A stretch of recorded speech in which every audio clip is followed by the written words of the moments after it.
The scene of today's gospel, which is from the Gospel of John, chapter 6, verses 22 to 29, is immediately after Jesus has fed the 5,000 with 5 loaves and 2 fish, in which 12 baskets are gathered.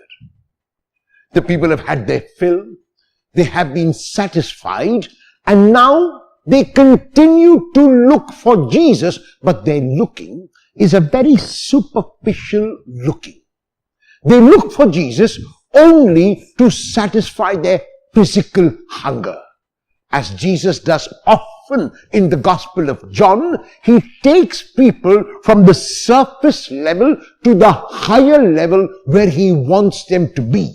And so invites the people who look for him for physical bread to be concerned about the spiritual bread which also he can give them. The people at this stage are open because their stomachs have been filled, and so they are willing to Jesus and ask Jesus what they must do in order to obtain that spiritual bread.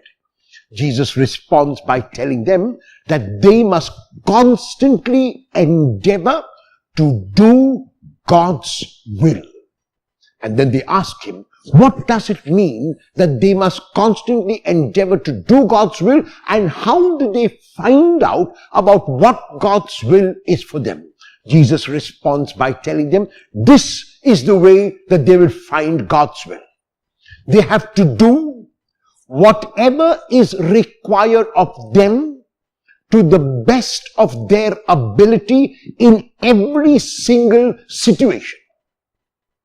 After they have done all that is required of them, they turn to the Lord and ask the Lord to do what remains.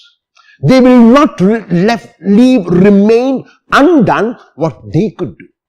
They will not expect the Lord to do for them what they can and what they must do. They will push and pull and do whatever is required to the best of their ability. After they have done that, and only after they have done that, they turn to the Lord and ask the Lord to complete what remains to be done.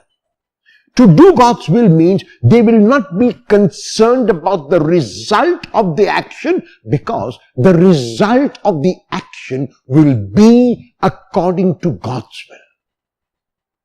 If they accept the result of the action, no matter what it might be, after having done all that is required of them, that what happens is God's will.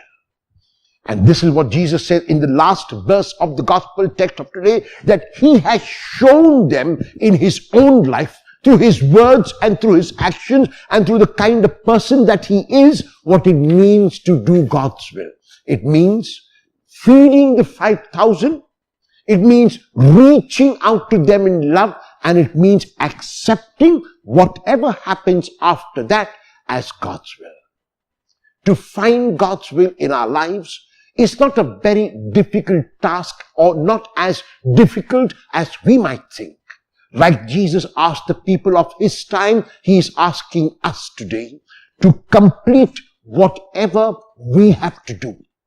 To focus our attention on the action at hand, not to worry too much about the result, not to be obsessed with the future, but to focus on the now, to focus on the present, to focus on our doing and on our being.